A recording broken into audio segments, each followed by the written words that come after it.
welcome to another edition of A Little Perspective. I am Angela Singletary, and I am thrilled to be talking to my friend, Lexi Williams. Lexi is owner of Aloha Glamour. You have likely heard of that. Last year, it has blown up, and Lexi is busy, busy, busy, and I am so grateful that you took some time to stop and talk with me. I have loved seeing your journey, and I always love chatting with you. So thank you so much for being with me, Lexi. Oh, thank you. Thank you so much for having me, Angie. Why don't we start out with you just telling us a little bit about yourself? Sure. Well, I am originally from Gulfport, Mississippi. I retired at the age of 35 from the United States Air Force. I have three children, to include my angel baby. Um, and I own Aloha Glamour. That's so awesome. Thank you for your service. Thank you for You're that. welcome. Um It was hard. yeah. Yeah. And not to jump ahead or anything, but I definitely I love you have so many stories to tell, and you have so many ways that you can relate and help others, from your child loss, from being a boutique owner, from being an entrepreneur, to being a single mom, to being a young Black woman who is doing all of these things, um, Mhm. to being a service member who has had some pretty rough experiences in the service. And so um, you got some books to write, that's for sure, and we only got about 30 minutes, so we can't cover it all. Don't look at me like that. You're gonna be a public speaker, and you're gonna be an author. Absolutely. We claiming this thing. Yes, We ma'am. claiming in Yes, the atmosphere. you know how I am. I'm gonna keep on you too. Right, until it's done. And when I hit that big stage, I'm gonna have you as my manager, right? You're gonna be my manager and my speaker because I know you're gonna be right behind me. That's so funny. So, why don't you tell us how Aloha Glamour got started? Sure. In 2015, I was stationed in Hawaii. I was married, um, and I found out I was pregnant with my third child. Now, it took me a while to get used to it because here I was over 32, and I'm like, oh my gosh, I got to start all over again. My kids are in middle school. They can wake up and make their own cereal. Now I'm going to have to. So it was like once I accepted the fact that I was pregnant again and I'm bringing in a new life, everything changed, and I ended up losing my daughter, Lauren Taylor. So she was born and she died while I was stationed in Hawaii. Um, that was November 2015. December 2015, my divorce was final.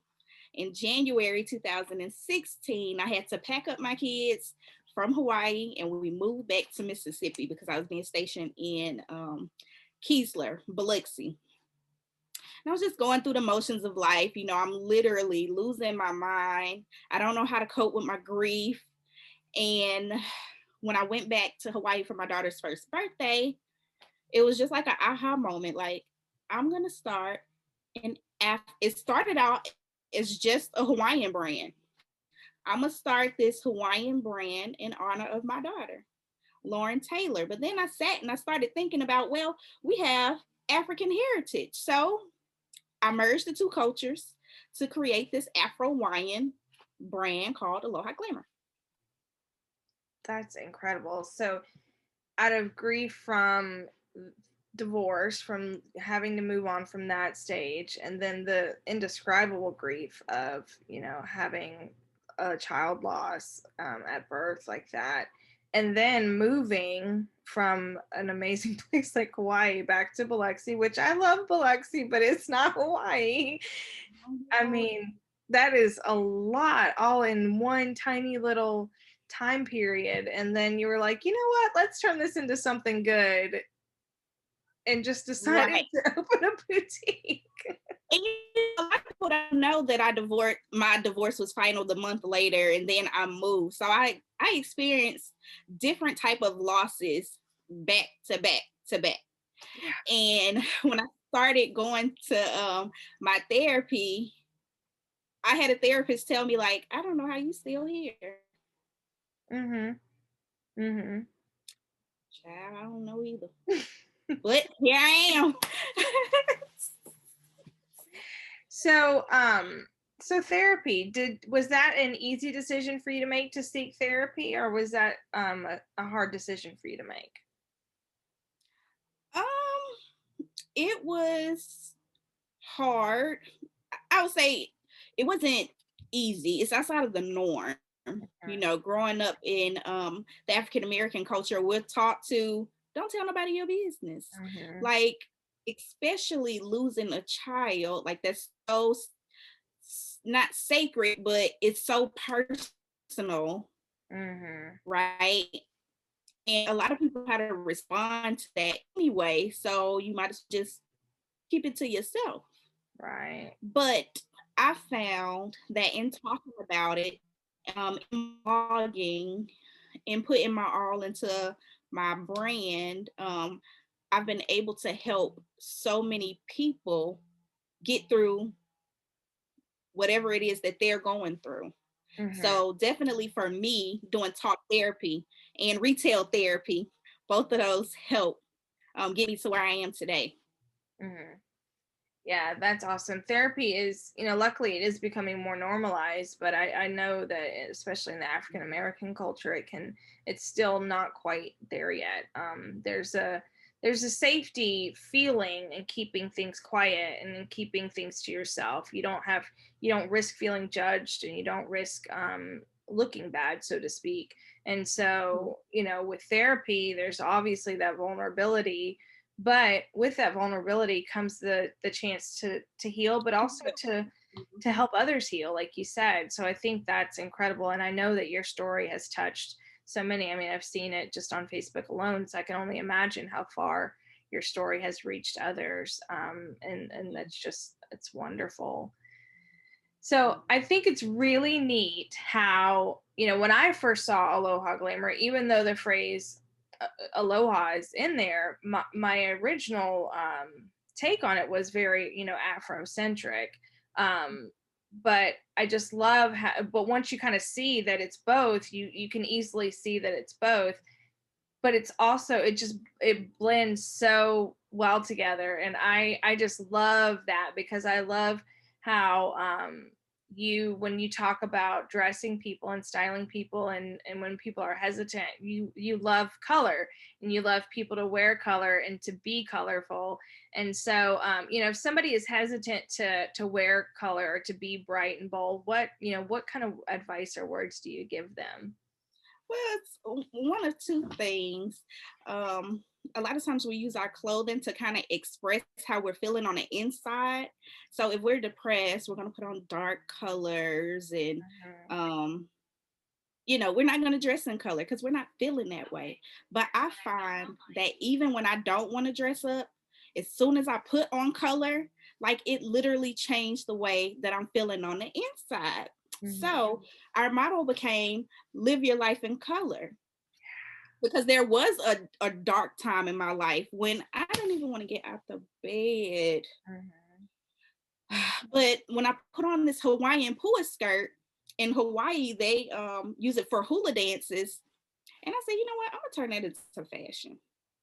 And that's what I did. And when I PCS to Mississippi, I would wear my Hawaiian pua skirts to like church and around. Of course, I get gazes like, what she got on? Because it's not normal for people to dress so boldly and so loud. And I had a couple of people stop me and say, I just love that. Do you sell those? And Yeah. I was like, no, I don't. So it was kind of them telling me that I needed to sell it. Um, Mhm. but yes, live your life in color. Don't be afraid of color. And then as women, we like to be in the background, right? We're bold. Like we literally birth nations. Why are we scared to have eyes on us? Like they're gonna look at us anyway. They're gonna talk about us anyway. why not be the talk of the town? Because of the color, because how you're clothed. You know Yeah. what I mean? Yeah. Yeah. I love that. I love that. We literally birth nations, and yet we have been, beaten down so much that we still carry that with us, but we're not no mo. We are doing the most. So I love it. I absolutely Right. love it. Love it. And not last year, 2019, sorry. 2020 is such a confusing year that I get all mixed up, but 2019, I was asked to be in the fashion show for the Success Women's Conference, and I knew that I was going to be modeling for different designers, but I only knew one specifically, and I wasn't sure of the others. And I was hoping it was you. We weren't as close then as we are now. We knew each other, but we weren't as close. And so Right. now I would have just messaged you, but I was secretly hoping that it was you, that you were one of them. And so when I got there and that you were, I was like, oh, I'm so glad. You were like, yeah, of course. And one of the things that I absolutely love about your clothes is, the one size fits all, and how like literal that is, because often that is not literal. And I'm 4 foot tall, and so to be able to wear something that you could wear, or someone else could wear, is so neat. And gosh, those clothes are so fun. They're so fun. It was important for me to include one size fits all clothing because my weight fluctuates, especially when I go through my bouts of depression and all I want to do is comfort eat. And I wanted to have the ability to be able to fit my clothing without, having it look different on my body type, no matter if I was bigger or smaller. So I feel like if I wanted that, then most women want that too. Like when we lose weight or when we gain weight, we don't want to have to go replace our whole wardrobe. Mm-hmm. So Or it was feel very important. uncomfortable, or have the muffin top and all that. And I also love how your clothes can go easily from casual to formal. Yes. It's so versatile in so many ways. And this past year, your line has just grown from clothes to shoes, belts, bags, kimonos, workout clothes, Everything. dashikis, jackets, hats, masks. I mean, and that's not even it. I know I'm missing stuff. Like, you have an entire line. Like, how do you keep up with all of this? How do you do Like this? when you say it like that, I do have a line. Like I think, like I sleep on myself a lot. I really do because, like when I hear you talk about it, I be like, "Dang, that's a lot of stuff." But I'm so busy going through the motion and being In it. everything in my business Mhm. that I don't take a step back to think about all that I've accomplished within 3 years. So yeah, girl, when you say it like that, I do. I have a lot. I don't know how I keep up with it. Mm-mm. Nobody but God. And a lot of that has just come in this last year, which was a pandemic, in case you didn't notice. And so like, how on earth? That is crazy. Yeah. The crazy thing is, I get visions while I'm asleep. I know that sounds crazy, but I literally do. So in March, I was laying in bed. It had to be like 1 o'clock in the morning. And I woke up, I was like, oh my gosh, I need masks. Everybody was talking about Corona, but it wasn't really in the forefront. They were talking about how masks were scarce. And my mom's a nurse. I'm like, I need to do masks. So I contacted one of somebody on Facebook that I met in Africa and was like, hey, can you make me 100 masks? I put them on my website for pre-order, and I had like a $13,000 day. Like, I don't even have these masks on hand, and people are pre-ordering these masks. And I'm like, OMG. Yeah. You know, people, they dream of their business changing overnight. But let me tell you, that's a different level of stress Yeah. that comes along.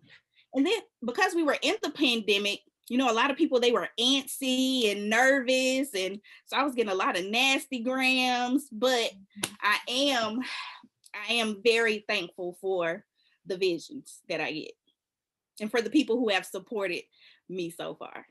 Yeah.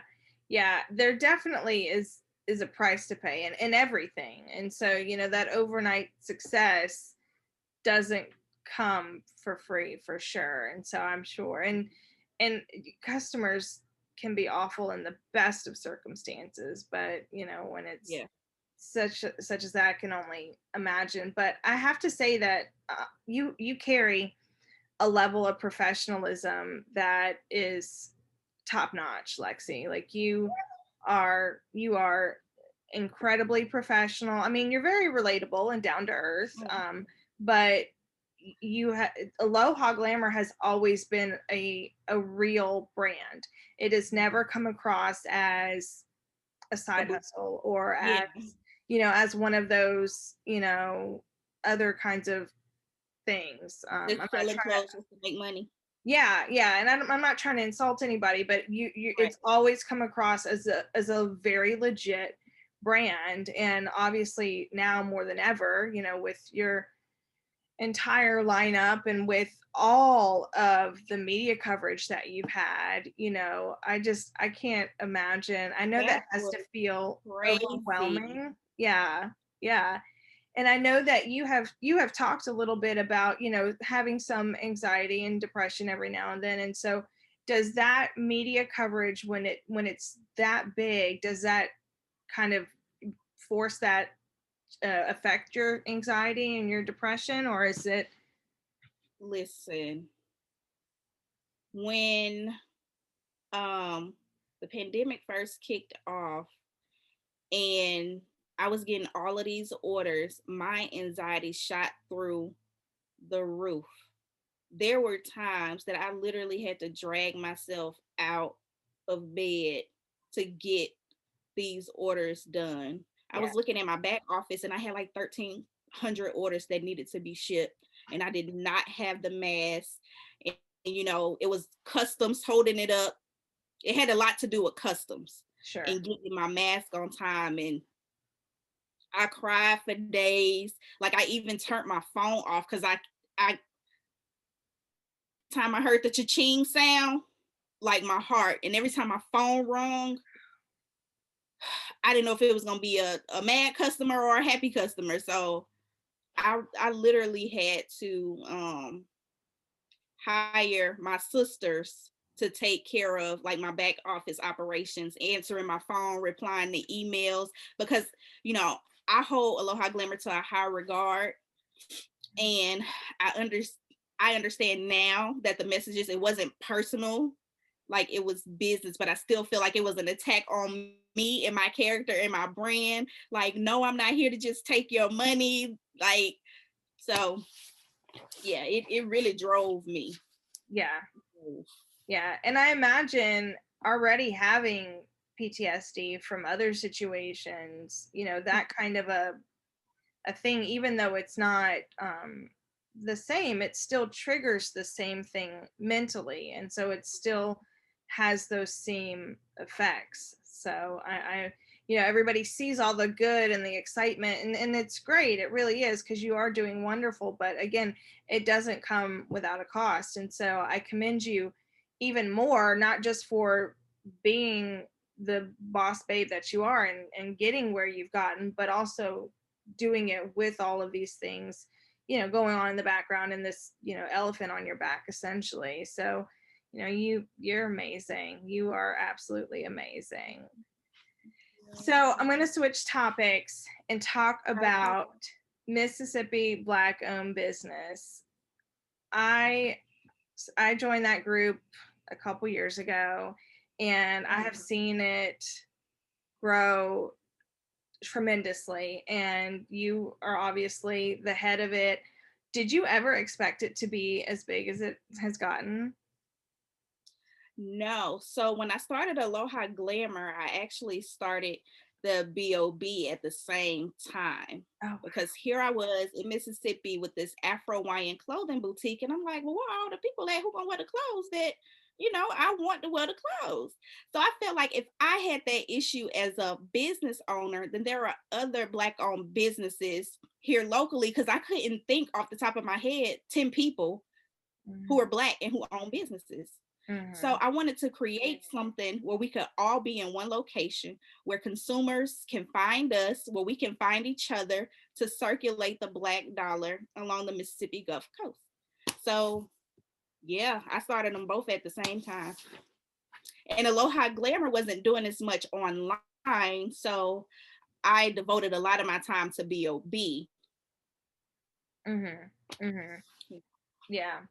Yeah, it's so incredible. It's incredible to be a part of, because there's so much uplifting and supporting and encouragement in that group. And we all need that, but especially entrepreneurs, and especially Black owned businesses, that's especially in Mississippi. And so Right. you really, to be able to have all of that in one little location on Facebook. There's a lot of things that we could say about Facebook, but there's a lot of good that comes from it. And Yeah. stuff like this is really what it's about to me. And so you started this amazing group. It networks all the business owners who have services to offer locally, and then it connects them with consumers who are looking for those services. It gives them an opportunity to get some exposure that they maybe couldn't have before, because they couldn't afford the advertising, because advertising is expensive, or they just hadn't gotten big enough to do that yet.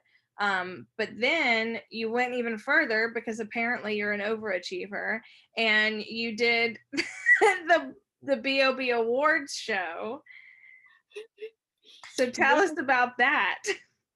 So it started BOB.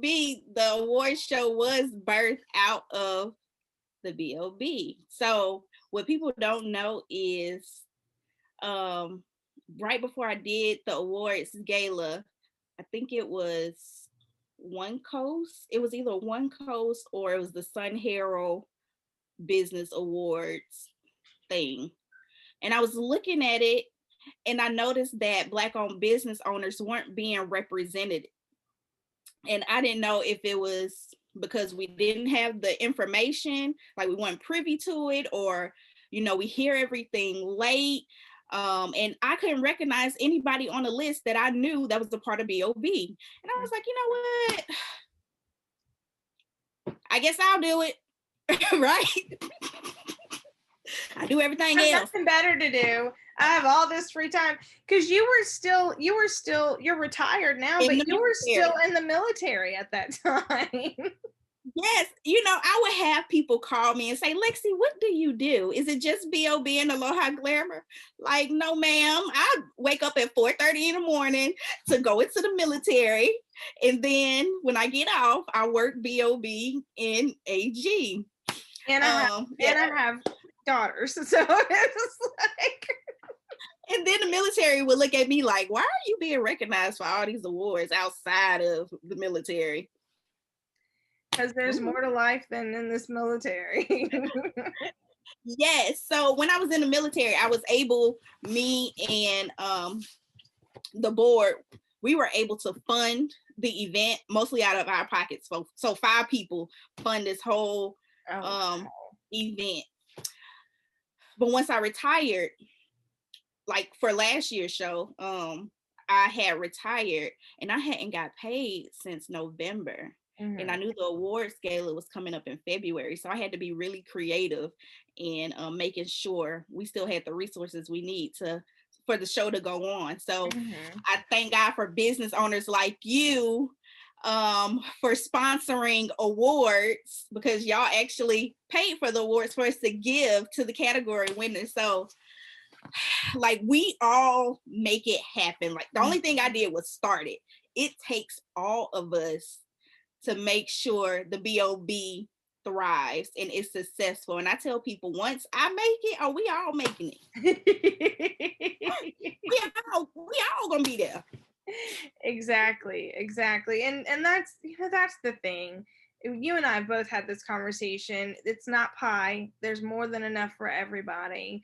And, I see in the BOB that it's very unified. Rarely is there that cattiness. And in the situations where things have gotten a little heated, the admins are always quick to keep it from getting away from us and, becoming toxic.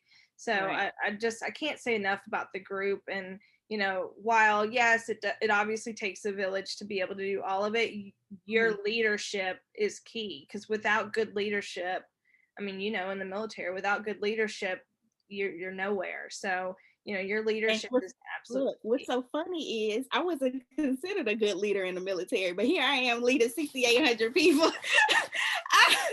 That's what's so ironic about this whole thing. Like, I was over the Booster Club. We had about 300 members in our squadron, and there was so much drama. So to know that I can lead 6,800 people, it's like, nah, it wasn't me. I was gonna say, maybe it wasn't me. No, not at all. Not at all, for sure. Oh my gosh, Lexi. So what is next? What is coming up? Well, this vending machine I need to get out. Like, it's so hard. That back office piece, like, I am not an IT type person, so trying to get them to link, that's the only reason why I haven't launched my fashion box. My fashion box is pretty much a vending machine that's gonna sell my fashions. Like, so I definitely want to get that out there. What else is next? Oh, we have something really, really big coming up for BOB that I cannot wait to release. Ooh. Every time I get good news, I like to go live, but I got people on my team now saying, hey, don't you push that button. Y'all just don't know how hard it is for me to keep secrets from y'all. Like, I be wanting to tell y'all everything. Yeah, I can't. But hopefully it will be released here within the next 30 days. 30 days? That's a long time. And I can't hold ice water. Woo! Like, every day I be rubbing my knees like I got fluid on it because I just want to get it out. But they won't let me, so. Well, I guess that's okay. Tell us a little more about the vending machines. I know what they are, but and maybe it's a pretty new, unique concept. It's not something that everybody is doing. So tell us a little more about those. It happened again. The middle of the night, I woke up and I said, "Oh my gosh, I need a vending machine." Mm-hmm. And then I look at the sky like, God, why I didn't think of that? So within 5 hours of that vision, I had already had the concept drawn up, and they were working on the machine, getting it made overseas. It's all touch screen, so you'll be able to just touch and order. I've never seen a clothing vending machine.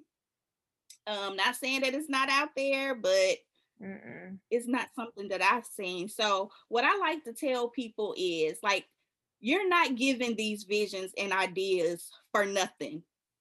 They say faith without works is dead. You can have the faith all day. Like, I could have had the faith all day that my vending machine was going to work. But had I not took immediate action to get it in production, what's the point of having the faith? Yeah. So you got to do the work and still have the faith.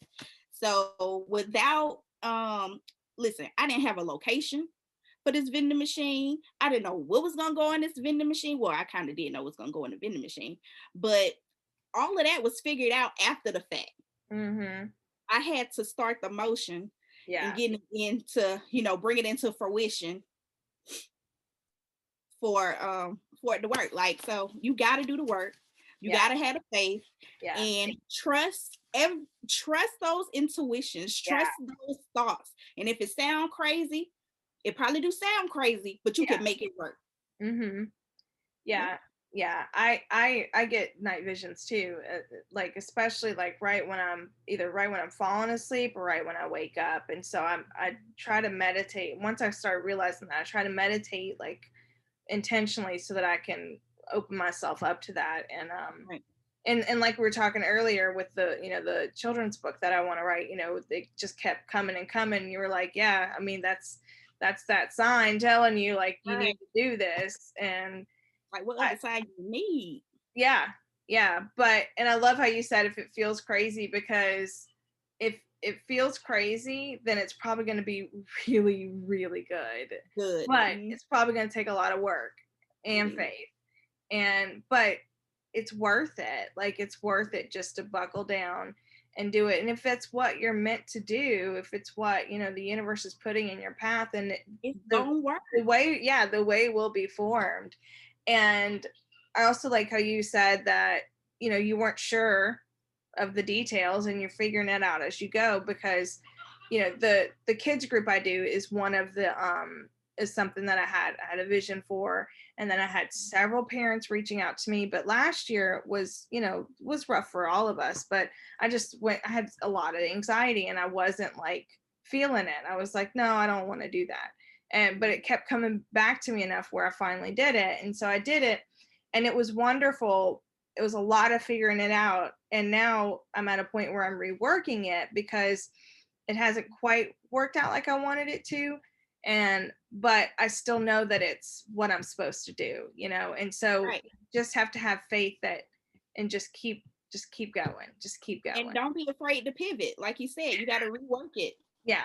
So you got to pivot it until that piece fits in that puzzle. Yeah. So absolutely. Exactly. All right, so what would you tell, this will be our last question, what would you tell someone who is looking to become an entrepreneur, open a boutique, something like that, but is just nervous and scared? Do it scared. Point blank, period. Do it scared. Find you a mentor, join a chamber of commerce. Mm-hmm. Admire, you want to admire the people of where you're trying to go. Like the secret sauce is you. So, like for instance, macaroni and cheese, right? Everybody makes macaroni and cheese, but don't nobody macaroni and cheese taste like my macaroni and cheese. Mm-hmm. Like the people at the church be like, Alexis, you didn't make this, did you? Because it's all about my sauce, right? Yes. So do it scared. Don't worry if two boutiques down are selling the same thing. It's all about you and how you gonna work it in your secret sauce. Yeah. Oh, I love that so much. I love that. I got the sauce. Yes, girl, you got that sauce, honey. Yes, indeed. Like, look at this. This is too much. Well, other people think it's too much, but see, not me. Mm-mm. I'm glamorous. Mm-hmm. How are you? So, look, do you, boo? They gonna talk about you anyway. Ooh, you're right about that too. Whether you do what they tell you to do or you do what you want to do, they still gonna have something to say. So just do you and be yourself. Be your authentic self. Always show up as yourself. Yep. You can never go wrong with that, for sure. So like if you saw me, if we just see each other at the mall and I'm like, oh hey Angie, you're gonna be like, girl, what's wrong with you? Because you know me, right? And likewise. Yep. And find you some business besties. And I like to have business besties of different backgrounds because you can get different ideas. And they're on the outside looking in, so they can kind of tell you where your weak spots are or where your blind spots are and be like, hey, have you thought about this? No, I haven't. Yeah. Actually. That's a great idea. Yeah. So yeah, having like-minded people. Right. Yeah. And if you have anyone in your circle that's doing anything but supporting you, go cut them. Like, don't hesitate, because you have to decide, do you want to people please or do you want to succeed? And you know what? Everybody's not meant to go with you to your next level. No. And that's okay. Mm-hmm. Yep. Yep. It is. Absolutely. Oh, this has been wonderful. Thank you so much, Lexi. I just love you so much. I appreciate you taking the time. Thank you for having me. And I look forward to our next. I know, I do too. I can't wait to see you. It's been so long. I'm so used to seeing you all the time. COVID. Think of it. All right, y'all. Well, if you have any questions for either myself or Lexi, please leave them in the comments. We will be happy to respond. Mississippi Aloha Glamour, you can like that page. Website is, what's the website, Lexi? The website is alohaglamour.shop, GLAMOUR. And we'll put that in the comments too. And Mississippi Black Owned Business is a group on Facebook if you're interested in joining. It's an and you don't have to be Black to join. Obviously. Yeah, you don't. And it's there's a lot of not Black people, so it's an excellent group. And I learned about all kinds of stuff that I never would have known existed on the coast, you know. And you know what? I think that's the key. Mm-hmm. Just trying to understand each other is the key, and it could stop wars, literally. Literally. Well, thank you for all you do in our community, Lexi. You're amazing, and I appreciate you. And thank you all for watching. And I hope everybody has a wonderful evening. I love y'all.